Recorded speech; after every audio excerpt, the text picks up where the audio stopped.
प्राचीन काल में एक घने जंगल में कई प्रकार के जानवर रहते थे। वहां शेर, बाघ, हाथी, बंदर और सियार जैसे बहुत सारे जानवर रहते थे। जंगल में सबसे तेज दौड़ने वाला जानवर बाघ था, सबसे ताकतवर शेर था और सबसे चालाक जानवर सियार था। सियार को अपनी चतुराई पर बहुत घमंड था। वह हमेशा सोचता था कि वह अपनी चालाकी से किसी भी समस्या का समाधान आसानी से कर सकता है। एक दिन सियार ने सोचा कि क्यों ना कुछ नया किया जाए ताकि जंगल के सभी जानवर उसकी बातों को और भी ज्यादा मानने लगें। उसने सोचा कि अगर वह अपने शरीर का रंग बदल ले तो वह और भी ज्यादा आकर्षक दिखेगा और बाकी जानवर उसे और अधिक इज्जत देंगे। यह विचार करते हुए वह अपने रंग बदलने की योजना बनाने लगा। सियार ने एक पुराने हकीम से सुना था कि जंगल के एक दूर के इलाके में एक पेड़ था जिसकी छाल को खाकर जानवर अपने रंग को बदल सकते थे। सियार ने तुरंत तय किया कि वह उस पेड़ तक जाएगा और अपना रंग बदलवाएगा। रास्ते में उसे कई प्रकार के खतरों का सामना करना पड़ा, लेकिन उसकी चतुराई ने उसे हर मुश्किल से पार करवा दिया।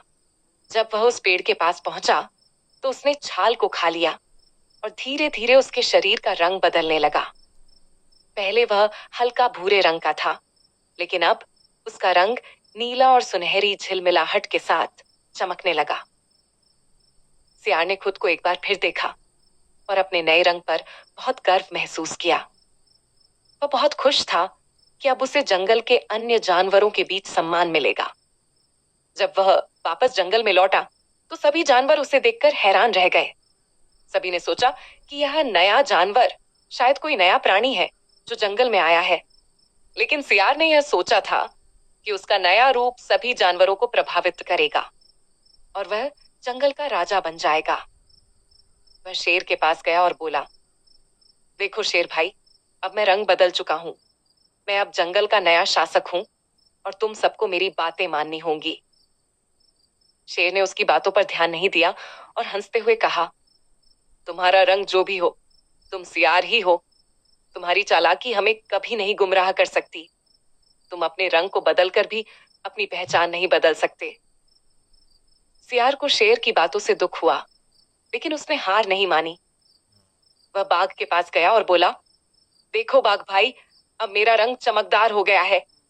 अब तुम सब मुझसे डरते रहोगे और मुझे राजा मानोगे। बाघ ने भी उसे नकारते हुए कहा, तुम जितना चाहे रंग बदल लो, सियार हमेशा चालाक और झूठा ही रहेगा। तुम्हारा रंग तुमसे ज्यादा कुछ नहीं कर सकता। सियार को फिर से समझ में आ गया कि रंग बदलने से कोई फर्क नहीं पड़ता। असल में उसकी असली पहचान उसकी चालाकी और उसकी समझ पर निर्भर करती थी। उसने यह ठान लिया कि वह अपनी चतुराई से ही जंगल के सभी जानवरों को अपनी बातों का यकीन दिलाएगा। एक दिन उसने एक झूठी कहानी बनाई कि उसने एक ऐसा खजाना पाया है जो जंगल के सारे जानवरों की परेशानियों का हल कर सकता है। सभी जानवर उसकी बातों पर विश्वास करने लगे, लेकिन तभी एक पुराने बंदर ने उसकी सच्चाई को जान लिया और उसने सबको बता दिया कि सियार ने झूठ बोला है। यह घटना सियार के लिए एक बड़ा सबक बन गई। उसने सीखा कि रंग बदलने से या झूठ बोलने से किसी का दिल नहीं जीता जा सकता। अंत में सियार ने समझ लिया कि असली सम्मान और शक्ति अपनी अच्छाई, ईमानदारी और मेहनत से आती है, न कि दिखावे से।